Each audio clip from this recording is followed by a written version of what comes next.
सिरमौर के राजगढ़ क्षेत्र में श्री डोम देवता महाराज की एक विस्तृत मान्यता है।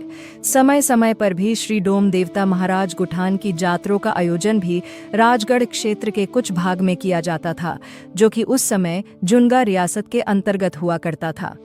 वर्तमान समय में जिला सिरमौर के राजगढ़ क्षेत्र में श्री डोम देवता महाराज के विभिन्न मंदिर स्थापित है और उन गांव में देवता साहिब डोम ग्राम देवता के रूप में प्रतिष्ठित है।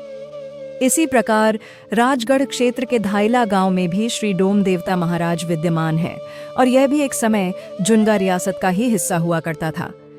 धाइला गांव के साथ ही एक देवठी गांव है, जहां पहले हरिजन समुदाय के लोग वास किया करते हैं, परंतु जब वहां श्री चोड़ नाग देवता की उत्पत्ति हुई तो उसके उपरांत उन्होंने वह गांव छोड़ दिया और वहां पजेरा वंश के खानदान को देवता महाराज की पूजा करने, रहने और बसने को प्रदान किया। इसी के समीप धाइला गांव में एक खोशिया ठाकुर रहता था, जिसे सैर के सराल के नाम से जाना जाता था। वह ठाकुर माता काली, रण की दुर्गा का अन्य उपासक था।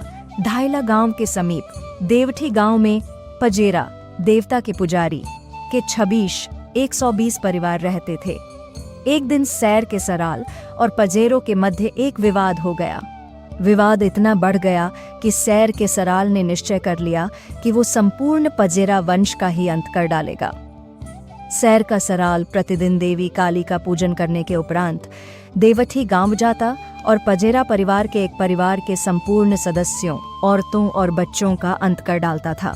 वह जिस भी परिवार का अंत करने का निश्चय कर था, उसका अंत करके ही लौटता था। पजेरा वंश के लोगों द्वारा उसका सामना करने का प्रयास किया गया, परंतु रण की दुर्गा के वरदान से उसे कोई पराजित नहीं कर पाता था। एक दिन क्रोध के आवेश में उसने पजेरों का वध करने के साथ ही वहां विद्यमान देवता चौंडनाग की देवठी को भी जला डाला और वापस धाइला गांव चला गया।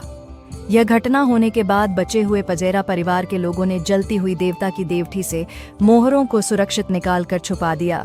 सैर के सराल द्वारा देवठी गांव को श्मशान बना दिया गया। यह कत्लेआम उसका प्रतिदिन की दिनचर्या का हिस्सा था। आसपास के ठाकुरों ने भी इसमें कोई हस्तक्षेप नहीं किया, क्योंकि सैर का सराल अपराजित था। कोई उससे वैर नहीं लेना चाहता था। देवी काली की विशेष कृपा के कारण देवता का भी उसे कोई भी दोष नहीं लगता था। अपने आप को असहाय जानकर देवठी गांव के एक पजेरे ने अपनी पत्नी और 2-3 वर्ष के 2 बच्चों को वहां से अपने नाना के गांव शिवापुर जाने को कहा, क्योंकि आज नहीं तो कल जो भी पजेरा देवठी गांव में निवास करेगा, उसके संपूर्ण कुल को सैर का सराल खत्म कर डालेगा। उस पजेरे की पत्नी और 2 बच्चे वहां से शिवापुर गांव चले गए। सैर के सराल ने कुछ ही महीनों में संपूर्ण 120 पजेरा परिवार का अंत कर डाला। कुछ भाग गए और कुछ दूसरे गांव में जाकर बस गए, परंतु जो भी पजेरा देवठी में रहा वह ठाकुर द्वारा मृत्यु को प्राप्त हो गया।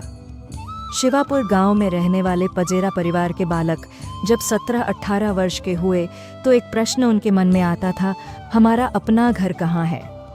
एक दिन बहुत पूछने पर उनकी माता उन्हें एक ऐसी जगह पर लाई जहां से धाइला और देवठी गांव दोनों सामने दृश्य होते थे और बोली, वो देवठी गांव तुम्हारा घर है, परंतु वहां सैर का सराल रहता है। जो कोई पजेरा वहां बसने जाएगा वह उसे मार डालेगा। 120 परिवार मिलकर उसका सामना ना कर सके। अगर तुम किसी वीर योद्धा द्वारा उसे मार सको तो ये दोनों गांव तुम्हारे हो गए। कुछ दिनों उपरांत जोड़ना चौपाल में एक बिशु था। दोनों भाइयों ने सोचा कि बिशु में खून के क्षियों में से किसी वीर योद्धा को यहाँ आकर इसे मारने को कहेंगे। वहां बिशु में के एक खूंद आया था, जिसमें 2 योद्धा बहुत अच्छे ठोड़ा खेलते थे। पजेरों ने उनके समझ एक प्रस्ताव रखा कि यदि तुम दोनों सैर के सराल का वध करने में सहायता करोगे तो एक पूरे गांव की जमीन हम तुम्हें रहने को प्रदान करेंगे। उन्होंने कहा, हम चलने को तैयार हैं, परंतु हम अपने देवता की अनुमति के बिना आपके साथ नहीं आ सकते। तब वह दोनों भाई भी उनके साथ जुब्बल की ओर उनके गांव पहुंचे, जहां रात्रि में उन्होंने देवता साहिब डोम को पूछा कि हम इस पजेरा के साथ एक ठाकुर का वध करने हेतु जाना चाहते हैं। श्री डोम देवता ने उनको सावधान करते हुए कहा, जिस ठाकुर को मारने की बात कर रहे हो उसके साथ रण की दुर्गा चलती है, जो उसके वचनों और रक्षण में है। कोई भी मनुष्य उससे युद्ध में नहीं जीत सकता, परंतु वह दोनों पजेरों को आने का वचन दे चुके थे। इस पर देवता श्री डोम के माली के विचार करने पर एक बाण लेकर उसको अभिमंत्रित किया। और कहा, ये बाण लेकर जाओ और इस बाण को सुबह ब्रह्म मुहूर्त में जब सैर का सराल दुर्गा की पूजा करने जा रहा हो तब शिवापुर गांव से छोड़ना। यह बाण दिव्यास्त्र के समान प्रज्वलित होकर उसका अंत कर देगा। याद रहे, रण की दुर्गा पूजने के बाद इस बाण को मत चलाना, अन्यथा यह निष्क्रिय हो जाएगा। उचित होगा फिर अगले दिवस इस बाण का प्रयोग करना। बताया जाता है कि वह 2 अक्षीय बाण के साथ साथ देवता साहिब डोम का एक चिन्ह मोहरा भी अपने साथ लेकर आए। उन दोनों ने देवता साहिब डोम की बात को स्मरण में रखा और शिवापुर गांव पहुंचकर बिना युद्ध की चुनौती दिए जब वह सैर का सराल दुर्गा पूजने धाइला की सैर से गुजर रहा था तब वह बाण उस पर छोड़ दिया, जिससे वह वहीं धराशायी होकर गिर पड़ा। इसके बाद पजेरा परिवार ने संपूर्ण धाइला गांव जुब्बल से आए ठाकुर को दे दिया। धाइला में रहने पर उन्हें दलाहक्षियों के नाम से जाना जाने लगा। आज भी देवता चौंडनाग के वजीर दलाह है तथा पजेरा और दलाह परिवार में भाईचारा है।